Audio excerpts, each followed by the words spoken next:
Hi everybody, I am the creator of the Basement Miniature. This is kind of like a little behind the scenes of how it all came to be and some frequently asked questions that I've got from the people who know that this project exists. Creativity has always been a big thing for me. For my job, I'm a video editor, so I love anything and everything to do with filming and being creative and arts and crafts, you name it, I'll probably get into it. I was having a really tough year this year. I was in one of those places where I was like, I just didn't really feel like doing anything. I didn't feel like getting up. You know, like I usually just let myself go through that and figure it out, and I always get there in the end. But I was just lying in bed feeling sorry for myself this one particular day. I remember it clear as day because it felt so targeted. Even though it wasn't, it was just like a random fate thing. But I was lying in bed and I was listening to music and Steady came on and I was listening to the lyrics and I was like, I feel so attacked right now. This was right around my birthday and everything was just miserable and I was like, this is the worst birthday ever.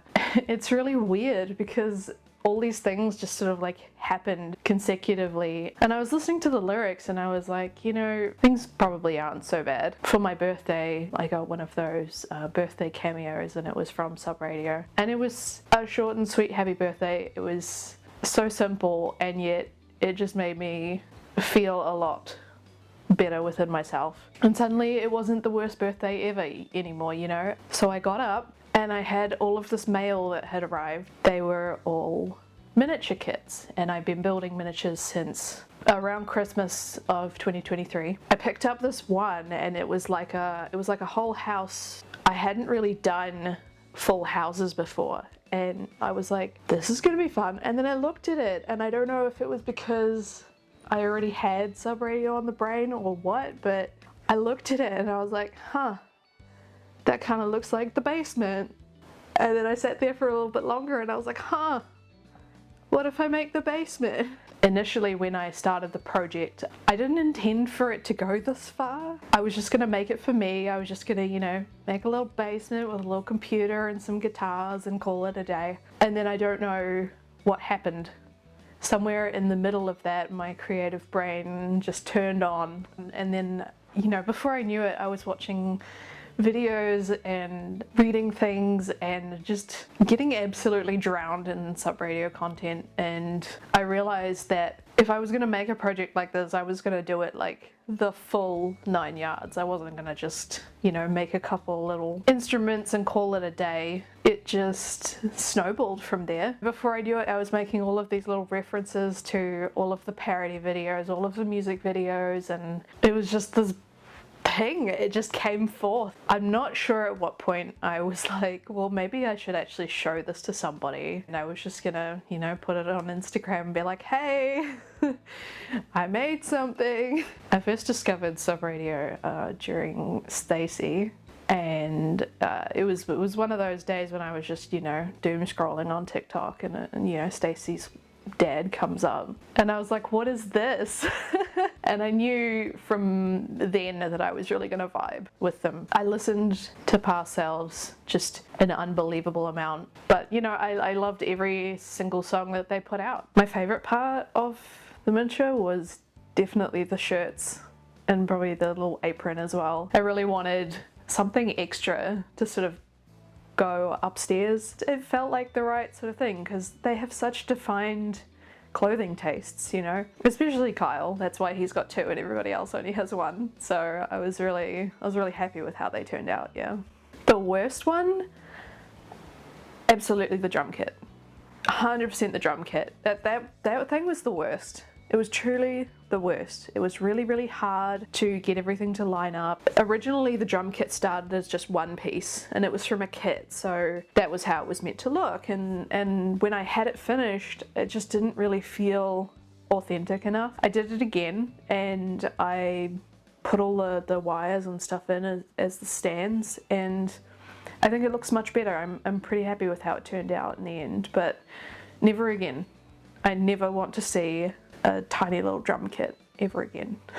It was really important to me to have callbacks to, you know, every video that they've done, especially the parody stuff, because it's so good, you know. I had to do it. The apron was probably the first thing that I created that sort of went beyond the initial scope of the project. When I first started sort of escalating the project, my best friend was like, hey, you should stop motion it. And I was like, nah, I don't know. Like, I was just going to take a few photos and, you know, put it on Instagram and that would be that. But he was like, no, you've got so many little details and things, stop motion would be perfect because then you can show off every tiny little detail. And I was like, you know what?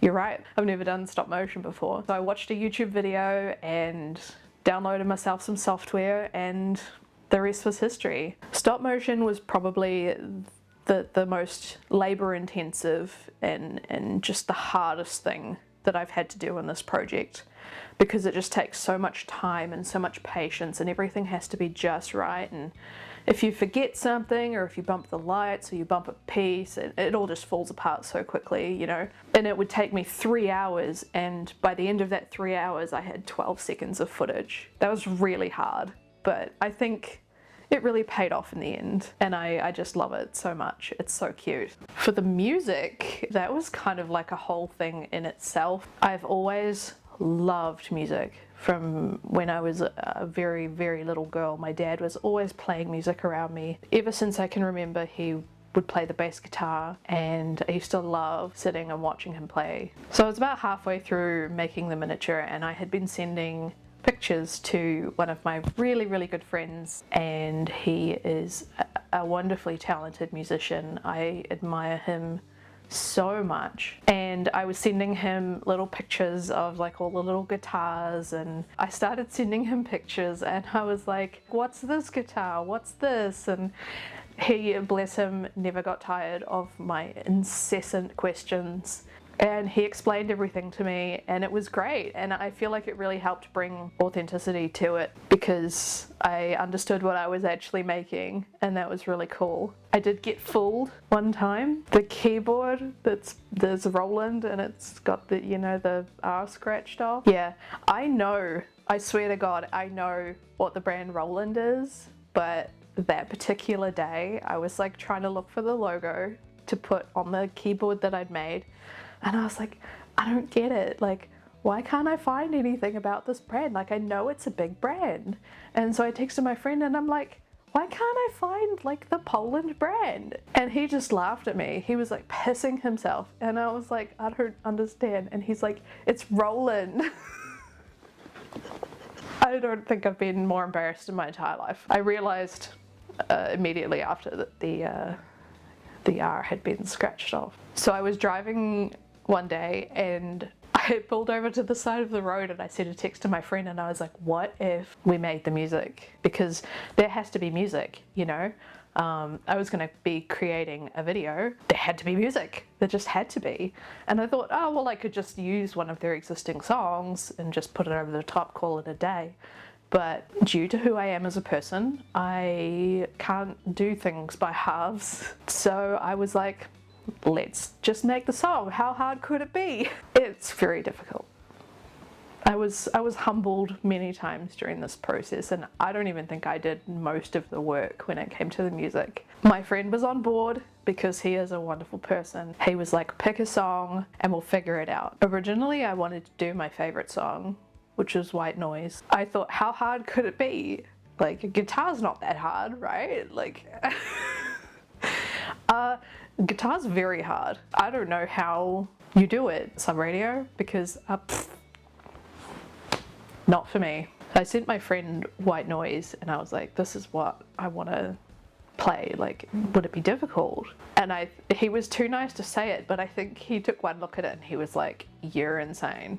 I thought it would be pretty easy, but as soon as I tried to even begin to copy what Matt was doing on the guitar, I was immediately humbled. So I pivoted and I went for my second favorite, which is Dreamcatcher. He agreed that that was going to be a better place to start. I was like, well, I could just produce a track on my computer and call it a day. But when I was a child, I played the piano and I hated it. I quit when I was a teenager and I never touched an instrument again.